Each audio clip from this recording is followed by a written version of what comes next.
আসসালামু আলাইকুম রহমতুল্লাহি ওবরকাতুহু। সম্মানিত দর্শক, সেনাবাহিনীর প্রধান জেনারেল ওয়াকারুজ্জামান অতি সম্প্রতি একটি বক্তব্য দিয়েছেন এবং তার সেই বক্তব্যটি রীতিমতো ভাইরাল। গণমাধ্যম এবং সামাজিক মাধ্যমে বহু মানুষ দেখছেন এবং যে যার মতো করে বর্ণনা করছেন।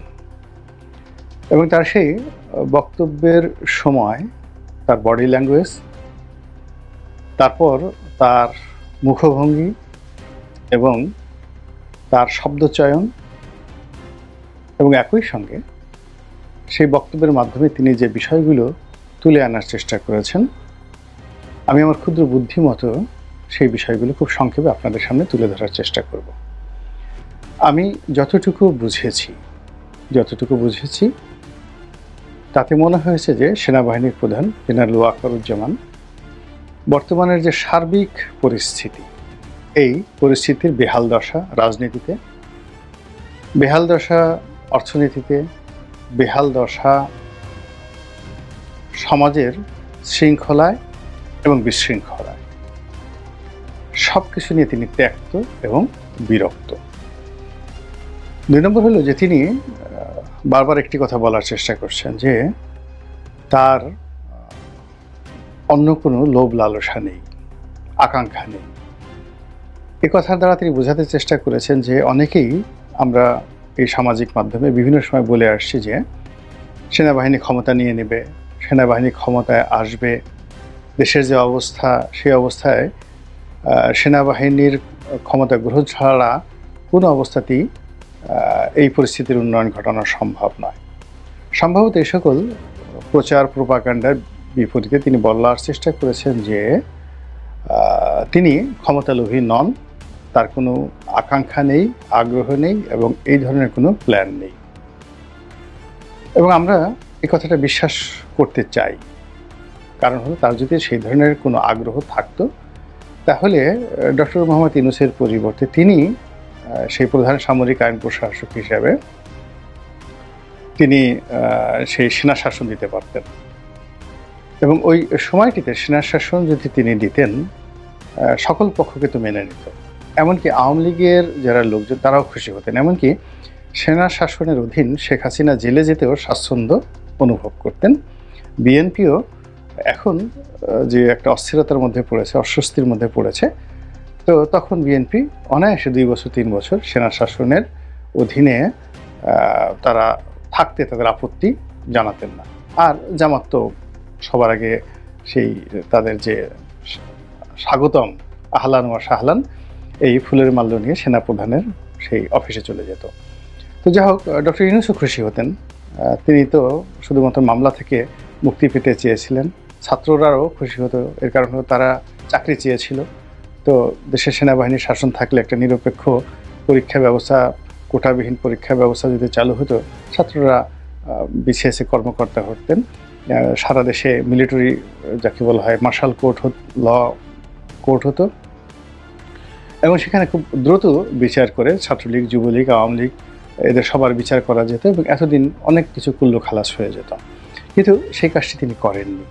সেই কাজটি তিনি না করে একটি বেসামরিক প্রশাসনের হাতে বা সরকারের হাতে ক্ষমতা দিয়েছেন। পেছন দিক থেকে তিনি লজিস্টিক সাপোর্ট দিয়েছেন এবং এখন পর্যন্ত দিয়ে যাচ্ছেন। কিন্তু এতে করে পরিস্থিতির অবনতি হয়েছে, ভীষণ রকম অবনতি হয়েছে এবং এই অবনতির কারণে তিনি বিরক্তি প্রকাশ করে বলেছেন এনাফ ইজ এনাফ। কিন্তু এই কথা বললে তিনি নিজের যে দায়, এই দায় থেকে তিনি মুক্তি পাবেন না। প্রথম কারণ হলো জনগণ কিন্তু শেখ হাসিনার পালিয়ে যাওয়ার পর সেনাপ্রধানের কথার উপর বিশ্বাস করেছে যে আমার উপর আস্থা রাখেন, আমি সব কিছু দেখছি।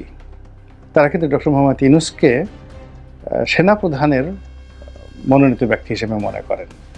সেনাপ্রধানকে ডক্টর মোহাম্মদ ইউনূসের অধীনস্থ ব্যক্তি বা কর্মকর্তা, যেটা শেখ হাসিনার জমানাতে তিনি ছিলেন, ওটা মনে করেন না কেউ। তো কাজেই তিনি ইচ্ছে করলে যদি খালি বলেন এনাফ এনাফ বা এটা হয়েছে এটা বললে তিনি পার পাবেন না। এটা হলো বাস্তবতা।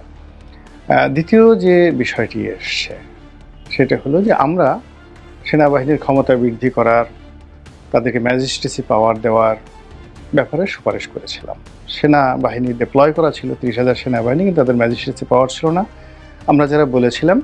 তারপরে সরকার তাদেরকে ম্যাজিস্ট্রেসি পাওয়ার দিয়েছে এবং এখন পর্যন্ত ম্যাজিস্ট্রেসি পাওয়ার নিয়ে সেনাবাহিনী উল্লেখযোগ্য এরকম কোনো কাজ করেছেন বা করার ফলে দেশের শান্তি শৃঙ্খলায় আসছে এরকম পরিস্থিতি আমরা এখনও লক্ষ্য করিনি। ফলে তিনি যতই এনাফ বলেন না কেন, আলটিমেটলি সরকারের কর্তা ব্যক্তি হিসেবে সমস্ত কিছুর জন্য তাকেও একটা সময় জবাবদিহি করতে হবে। এটা হলো বাস্তবতা।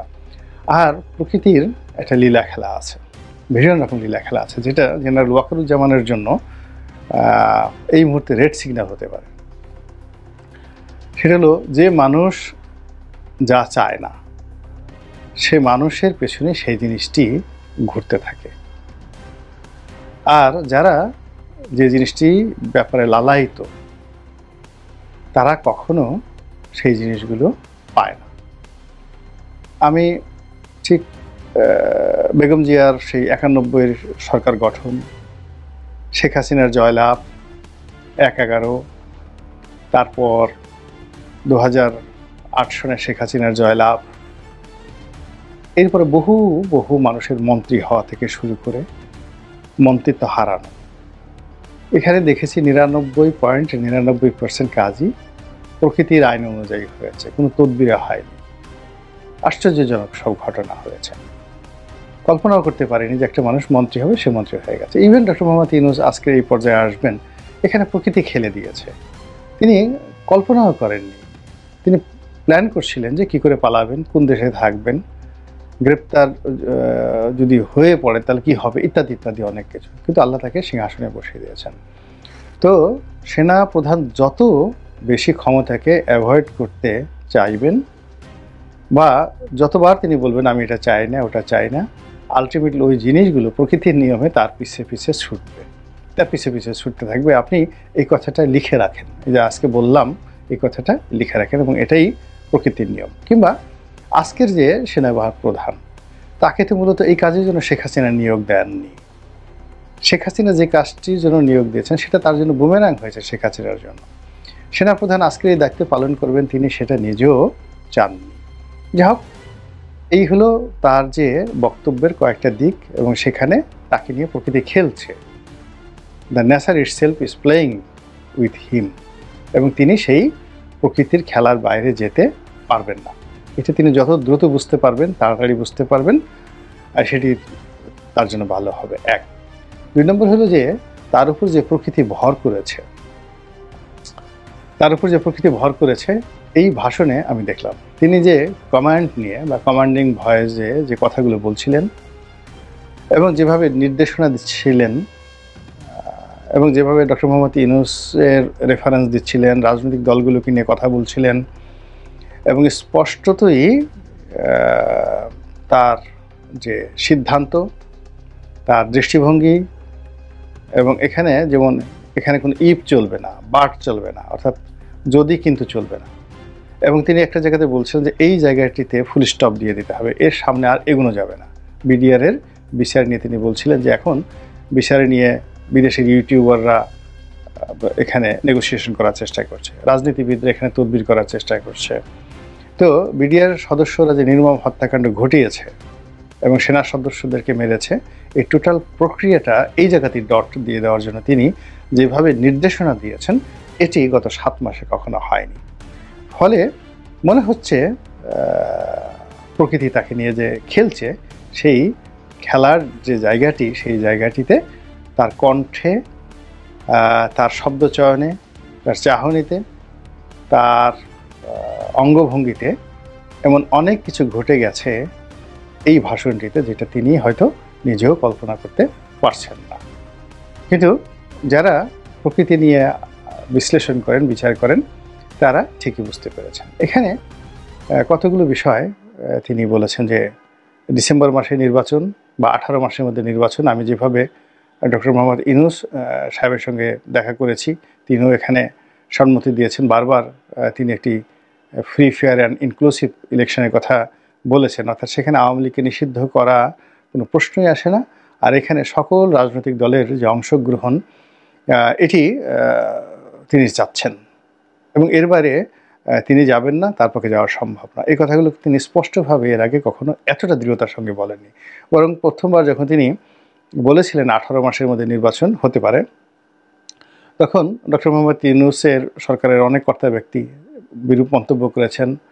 অনেকে তো পারলে এটা নিয়ে সেনাবাহিনীর প্রধানের যে চাকরি থেকে তাকে বাদ দিয়ে দেন। কিন্তু আজকের যে বক্তব্য, সেই বক্তব্যে মনে হলো যে তিনি যে কমান্ডিং ভয়ে যে তার ডিজায়ারের কথা বলছেন, সেই ডিজায়ারের মধ্যে তিনি স্পষ্ট বলে দিয়েছেন যে পুরো রাষ্ট্রের সকল ব্যবস্থা ভেঙে পড়েছে। রাজনীতিবিদরা হানাহানি করছে, মারামারি করছে এবং তারা যদি এভাবে করতে থাকে পুরো রাষ্ট্রের স্বাধীনতার সার্বভৌমত্ব ভেঙে পড়বে। আমার 30,000 সৈন্য মাঠে আছে, যেখানে পুলিশ 2.25 লক্ষ, সেখানে 30,000 সৈন্যবাহিনী কিছুই করতে পারবে না, তিনি স্পষ্টভাবে বলে দিয়েছেন।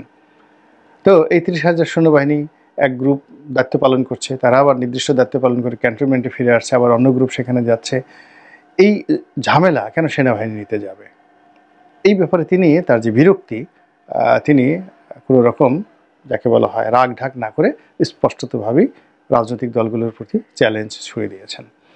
এবং এখানে নির্বাচন নিয়ে, রাজনৈতিক দলগুলোর মারামারি হানাহানি নিয়ে, আইন শৃঙ্খলা নিয়ে তিনি যে একেবারে অকপটে অনেক কথাগুলো বলেছেন। এবং কেন এই অপরাধ হচ্ছে, এই অপরাধ হওয়ার জন্য অপরাধীরা কেন এই সময়টিকে বেছে নিয়েছে, কেন এটাকে স্বর্গোদ্যান মনে করছে, অপরাধের স্বর্গ রাজ্য মনে করছে, সেটারও তিনি ইঙ্গিত দিয়েছেন যে আপনারা মারামারি করবেন, কাটাকাটি করবেন, নিজেরা চাঁদাবাজি করবেন, একে অপরের 14 গোষ্ঠী উদ্ধার করবেন। আর এই সময়টাতে ছিনতাইকারী, ডাকাত, রাহাজানি, ধর্ষক যারা রয়েছেন তারা আঙ্গুল চুষবেন, এটা হয় না।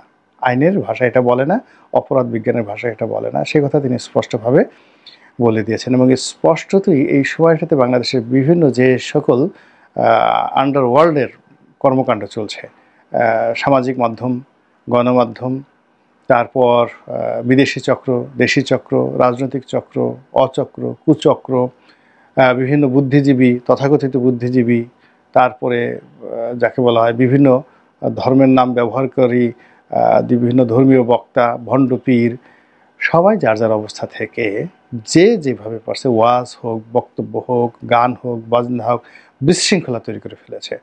তো এই বিশৃঙ্খলা যে তাকে উত্তেজিত করে ফেলেছে, এই বিশৃঙ্খলা যে তাকে কঠোর করে ফেলেছে, এই বিশৃঙ্খলা যে তাকে দৃঢ়তা দিয়েছে, এটা এই বক্তব্যে আমরা বুঝতে পারলাম।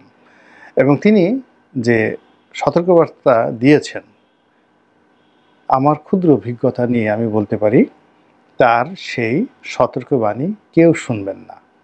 তিনি যাদেরকে জন্য সতর্কবার্তা দিয়েছেন কেউ শুনবেন না। আমাদের দেশের মানুষ কথা শুনে না, আমাদের দেশের মানুষ বাড়ি খায়, আমাদের দেশের মানুষ লাথি এবং গুঁতো না দেওয়া পর্যন্ত সে বুঝে না।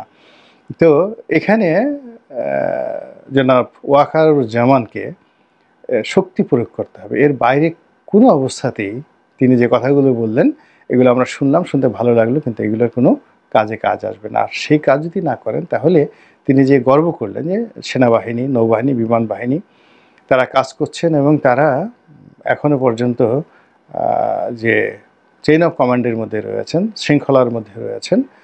তো সেই শৃঙ্খলা যদি স্বাধীনতায় না থাকে, দেশে যদি বিশৃঙ্খলা আরও ব্যাপক আকার হয়, তাহলে এই 3 বাহিনীর সদস্যের সংখ্যা কত? সাকুলে 2 লাখ। 2 লাখ মানুষ তো চেইন অফ কমান্ডে থাকতে পারবে না। এমনকি তারা মানে ক্যান্টনমেন্টের মধ্যে যদি দরজা বন্ধ করে নিজের এলাকাতে সমস্ত কামান, বন্দুক, তারপরে শস্য এন্টি মিসাইল, সে যাকে বলা হয় এয়ারক্রাফট মিসাইল, যে সকল মারণাস্ত্র রয়েছে সেগুলোও যদি চারিদিকে তাক করে রাখেন তবুও তারা রক্ষা পাবেন না। এর কারণ হলো সবচেয়ে ইফেক্টিভ, মধ্যপ্রাচ্যের ইফেক্টিভ বাহিনী ছিল সাদ্দামের রিপাবলিকান গার্ড। 10 লাখের ছোট্ট একটা দেশ ইরাক, সেখানে 10 লাখ সেনাবাহিনী ছিল এবং এর একটা বিরাট অংশ ছিল রিপাবলিকান গার্ড, দুর্ধর্ষ। সেই রিপাবলিকান গার্ড সম্পূর্ণ কিন্তু ভ্যানিশ হয়ে গিয়েছিল এবং সেই রিপাবলিকান গার্ডদের দিয়েই কিন্তু আইএস তৈরি করা হয়েছে আমেরিকা এবং ইসরায়েলের মদদে। তো কাজেই আমাদের এই যে বাংলাদেশে এখন যে শকুন উঠছে মাথার উপর, কাজেই এখানে যাদের হাতে লাঠি আছে, যাদের হাতে ক্ষমতা আছে, তাদেরকে সেটা প্রয়োগ করতে হবে। সেনাপ্রধান আজকে যে ভাষায় কথা বলেছেন তাকে স্বাগত জানাচ্ছি এবং এই ধরনের কথা আরও ঘন ঘন তার বলা উচিত। এবং দৃশ্যত আলটিমেটলি যেহেতু বদনাম তারই হবে, সুনামও তারও হবে, কাজেই তিনি কারোর উপর দায়িত্ব ছেড়ে দিয়ে বা ওখান থেকে তিনি একটা বক্তব্য দিয়ে বললেন যে অমুক ওটা করবে অমুক ওটা করবে, এতে হবে না। এতে করে আরও ক্ষয়ক্ষতির পরিমাণ বাড়তে থাকবে।